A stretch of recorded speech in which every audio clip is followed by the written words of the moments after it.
Ako po si Noriel Bondok, isa sa may-ari po ng Bondok Brothers Loop.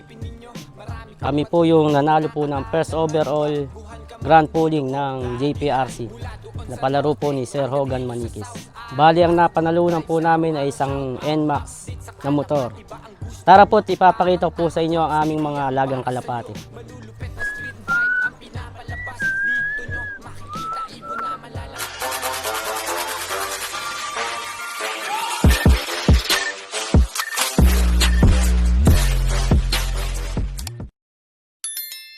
So yun mga kagwaps, bali ito kasama natin ngayon si Boss Noriel na isa sa may-ari ng Bondok Brothers Loop, mga tropang kalapatids. So ngayon ilulup tour niya tayo rito at ipapakita niya sa atin yung mga breeders na hawak niya rito, mga tropa. Bali dito po muna tayo sa pinaka-paborito kong breeder na ito po yung Basra Milucci po, galing po kay Sir Freeway Loop. Saka po yung Basra inbreed ni Sir Taksay. So parehas na Basra na to, idol, ano? Apo. Ayan. So yun mga tropa, so hintayin nyo lang at pupunta tayo dun mamaya, tingnan din natin kasi yung mga loft niya dito parang iba't ibang kwan yan, di ba? Iba't ibang division, meron pang Apo, norte, norte meron and pang south south. po. Ayun, so yun mga tropa, tara, samahan nyo kami rito sa mga flyers na nila Boss Noriel. At shoutout nga pala sa utol niya. O, shoutout muna si utol mo. Shoutout kay Utol, basta hanggang gugulong wag lulawbay. Ito po, andito po tayo sa loop po namin na kung saan po dito po ilalaro namin yung mga YB po namin ng JPRC, pang norte. Bali dito idol, sa loop na to, dito po yung ilalaro namin mga susunod na pang south at yung pang south po ngayon. Ayan po. So medyo madami-dami din to mga tropang kalapatids. Ayan o. Talagang ibang klase mga tropa kapag yung mga kalapate is naaalagaan talaga. Kasi kung mapapansin nyo rito, sobrang kikinis na mga kalapate nila mga tropa. Kaya siguro kahit na ismash yan, kahit na hard race, pahirapan, talagang umuwi yung mga ibon nila mga kagwaps. Ayan o. Nakikita nyo kasi sa ibon mga tropa kung gaano kagaganda kapag naaalagaan talaga ng mabuti. Ayan po yung kapares ni Lady Max, pang pahabol.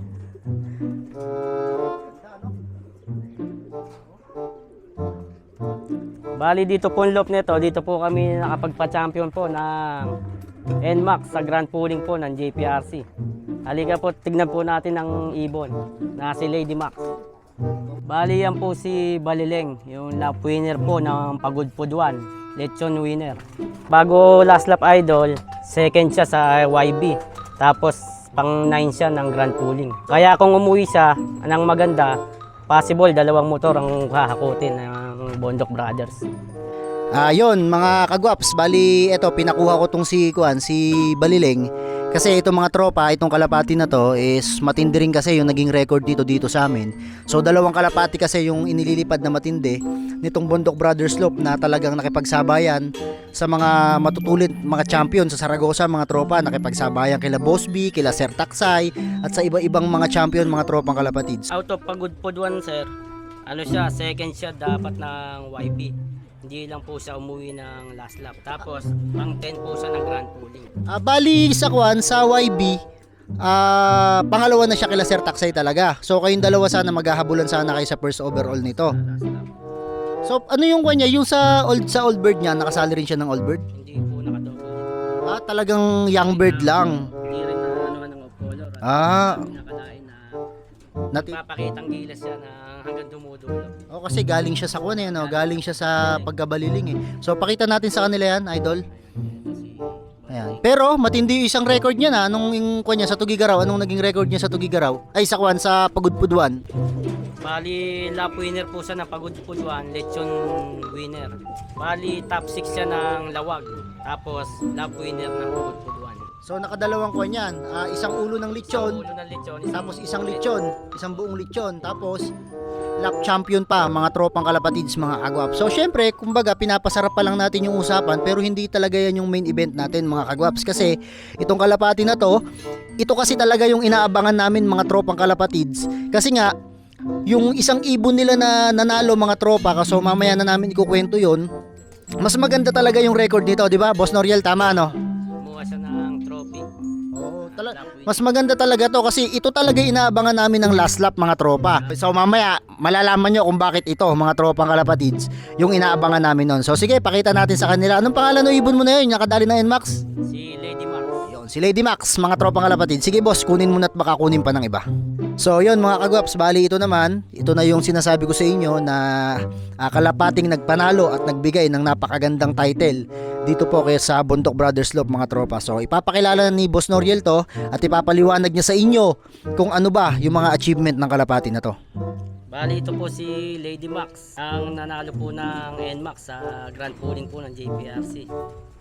Bali third po siya ng bigan, pang kasali rin po siya sa top 10 po ng lechon winner ulo sa JPRC po.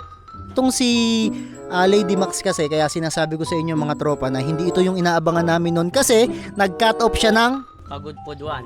so ibig sabihin mga tropa, wala na siya sa super setan.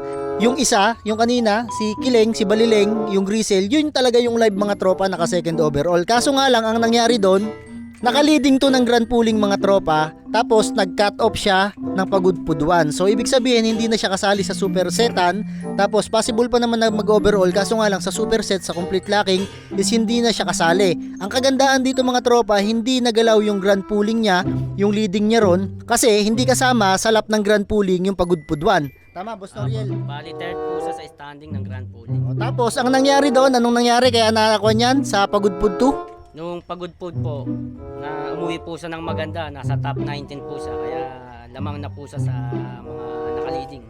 Ayun, so yun mga tropa, ibig sabihin, sa madaling salita, ito palang nag-NMAX winner nitong Bundok Brothers Love mga tropa is hindi siya complete locking. So maganda lang yung race dito sa amin kasi nga, may bakante yung grand pooling. So nadali pa nitong si Lady Max mga tropa. Ayan oh, grabe yung kalapati na to. Sa overallan, pang ilan siya ng sa overallan?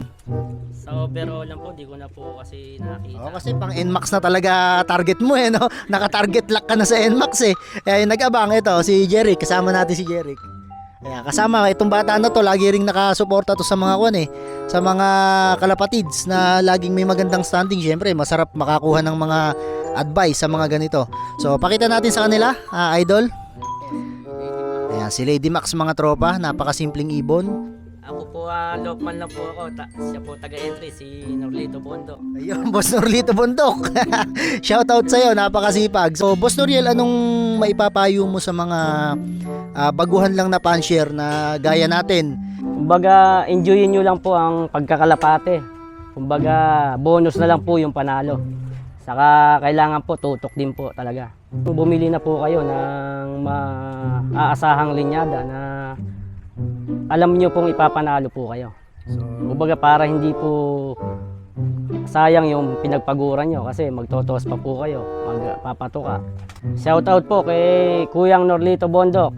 Wag kang mapapagod mag-entry hanggat gumugulong tayo. Shoutout po sa buong team Saragosa, saka kila Boss Harwin Mangahas, Jomar Franco, kila Boss CSI, saka Berel Ilayat. Salamat din po kila Sir Ariel Tolome Salazar sa All-in-One Probiotics. Yun po yung lagi namin gamit pabahon sa ibon. Saka kay Sir Freeway, sa kanya po galing yung kalahati na linyada ni Lady Max.